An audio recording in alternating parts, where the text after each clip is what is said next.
देवगड तालुक्यातील पंचायत समिती सदस्य आहेत गटाचे एक त्यांच्यासोबत शेकडो शिवसैनिकांचा आज भाजपमध्ये प्रवेश झाला. काय सांगता? बघा, आज जे उबाटा सेनेचे पंचायत समितीचे एकमेव सदस्य असो, त्यांचे तालुका प्रमुख नर असतील, काही प्रमुख पदाधिकारी संदीपजी असो, मंचाचे आमचे सरपंच असो, सगळे प्रमुख पदाधिकारी आज त्या सगळ्या जणांनी आदरणीय पंतप्रधान नरेंद्र मोदीजी, आदरणीय मुख्यमंत्री देवेंद्र फडणवीसजी, आदरणीय आमचे प्रदेश अध्यक्ष रवी चव्हाण साहेब, आमचे खासदार आदरणीय आमचे राणे साहेब, या सगळ्यांच्या नेतृत्वावर विश्वास ठेवून आज आमच्या भारतीय जनता पक्षामध्ये त्यांनी प्रवेश केलेला आहे. आमच्या पक्षाची ताकद निश्चित पद्धतीने दुप्पट झालेली आहे या सगळ्यांच्या प्रवेशामुळे, आणि देवगड आणि सिंधुदुर्गाचा विकास करण्यामध्ये ते आता माझ्या खांद्याला खांदा लावून काम करणार आहेत असा विश्वास मी व्यक्त करतो.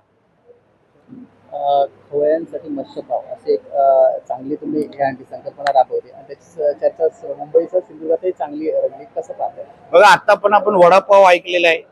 वडापावच्या धर्तीवर आम्ही मच्छीपाव अशा पद्धतीची एक फिश पाव ज्याला त्याला म्हणतो, नाव फिश पाव आहे पण मच्छी पाव ज्याला म्हणतो, अशी एक चांगली संकल्पना आमचं मत्स्य खातं म्हणून आम्ही तयार करतोय.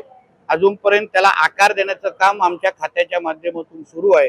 आणि येणाऱ्या काळामध्ये जसं तुम्हाला वडापावचे स्टॉल प्रमुख शहरामध्ये मुंबईमध्ये दिसतील, तसंच सगळ्या आरोग्य आणि सगळ्या गोष्टीची काळजी घेऊन आपल्याला फिश पावचे पण स्टॉल मुंबई सारख्या प्रमुख शहरामध्ये लवकरच आमच्या मत्स्य खात्याच्या माध्यमातून दिसतील, हा विश्वास तुम्हाला निमित्ताने देतो. साहेब, आता शेतीचा हंगाम जवळ आलेला आहे आणि अशा सिंधुदुर्ग जिल्ह्याचा विचार आपण केला तर खत पुरवठा जो आहे तो शेतकऱ्यांना कमी तुम्हाला मिळतोय. पालकमंत्री मुलाखतीसाठी चुकीची माहिती आहे. कालपर्यंतची जी माहिती माझ्याकडे अशी आहे की पाहिजे तेवढा खत पुरवठा असो, युरियाचा पुरवठा असो, योग्य पद्धतीने होतोय.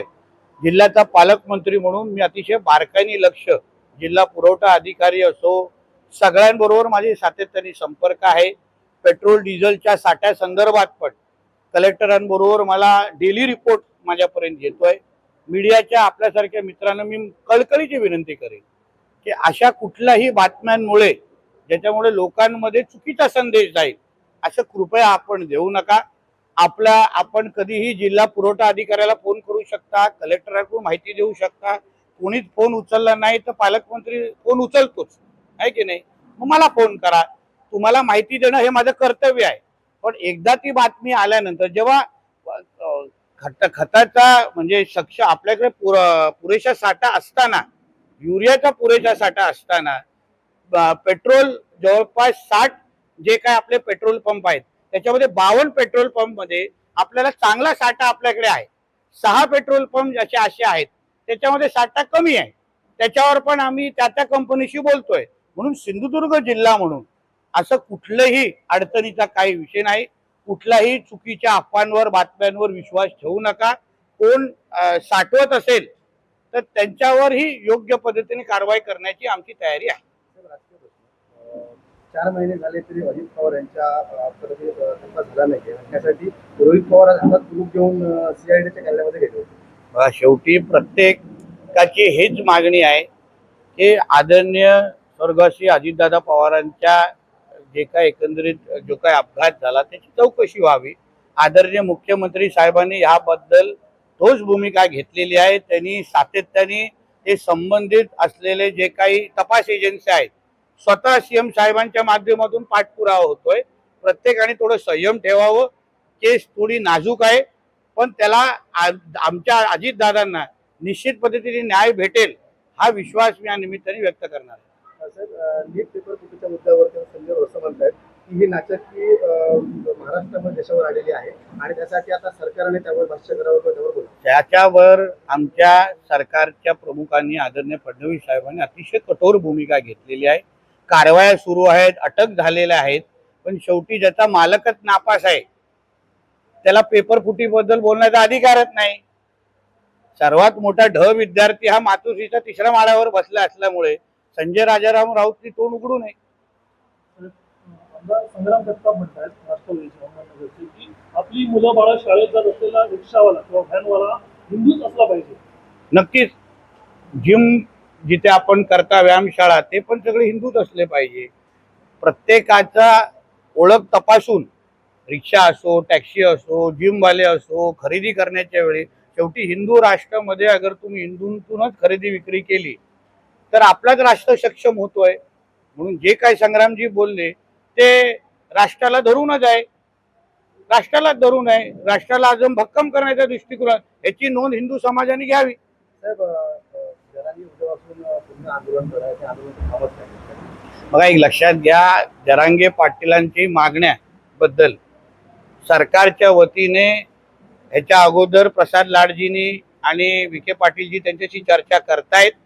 त्यांची चर्चा सुरू आहे. आदरणीय फडणवीस साहेबच मला न्याय देऊ शकतात असे ते स्वतः काही काल काय परवाच बोललेले आहेत. सरकार सकारात्मक आहेत.